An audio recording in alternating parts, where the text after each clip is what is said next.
वैभव जो 26 साल का था, उसकी अभी नई नई शादी हुई थी और उसकी एक खूबसूरत सी बीवी थी। ये दोनों हनीमून मनाने हिमाचल गए थे, जहां उन्होंने 4 दिन गुजारे। अब दिल्ली अपने घर वापस आने का समय हो गया था।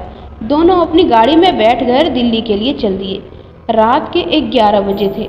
अब वो हिमाचल की घाटी को पार करने ही वाले थे। रोड बिल्कुल सुनसान थी और गाड़ी बिल्कुल तेजी से जा रही थी। अचानक वैभव को अपनी गाड़ी के आगे एक औरत दिखी, जिसने लाल रंग की साड़ी पहनी थी। वो दूर से ही हाथ हिलाकर गाड़ी को रोक रही थी। उसको देखकर वैभव की बीवी ने उसे गाड़ी रोकने से मना कर दिया, क्योंकि उसको डर था कि ये कोई लूटपाट करने की चाल हो सकती है। लेकिन वो औरत गाड़ी के सामने आ गई, जिससे वैभव को गाड़ी रोकनी पड़ी। वो औरत जोर जोर से दरवाजा को पीटने लगी। उसके चेहरे के हाव भाव से ऐसा लग रहा था जैसे वो किसी बड़ी मुसीबत में हो। वैभव की बीवी ने वैभव को गाड़ी का दरवाजा खोलने से मना कर दिया। उसने कहा कि ये कोई चाल हो सकती है, हमें बाहर नहीं जाना चाहिए। पर वैभव ने बोला, अगर सच में ये किसी मुसीबत में हो तो, और उसे हमारी ज़रूरत हो, क्योंकि उसको देखकर वो अच्छे खासे घर से लग रही है। ये बोलते ही वैभव ने गाड़ी का दरवाज़ा खोल दिया और बाहर आ गया। वो औरत घबराते हुए बोली, प्लीज़ मेरी मदद करो। वैभव ने बोला, क्या हुआ?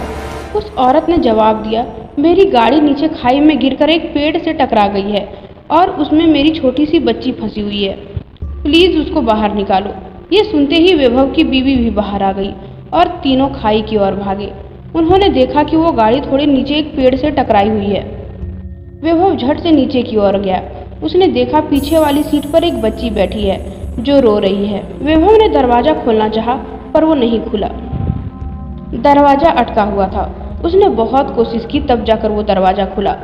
वैभव ने उस लड़की को बाहर निकालकर अपनी गोद में रख लिया, पर लड़की अभी भी रोए जा रही थी और मम्मी मम्मी कर रही थी। तभी वैभव की नज़र आगे वाली ड्राइविंग सीट पर गई, जहां उसे कोई बैठा हुआ लगा। लेकिन आगे वाली गाड़ी का शीशा धुंधला था तो साफ नजर नहीं आ रहा था।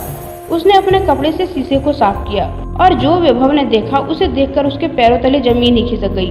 उसने देखा कि आगे वाली सीट पर और कोई नहीं, उस बच्ची की माँ थी जो मदद के लिए वैभव को बुला रही थी।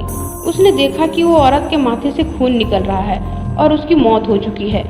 वैभव की पत्नी ने वैभव की हालत देखकर झट से उसके पास आई और ये मंजर देखकर वो हैरान हो गई। ये देखते ही वैभव और उसकी पत्नी ने पीछे की ओर देखा, जहाँ वो औरत खड़ी थी, पर अब वहाँ कोई नहीं था।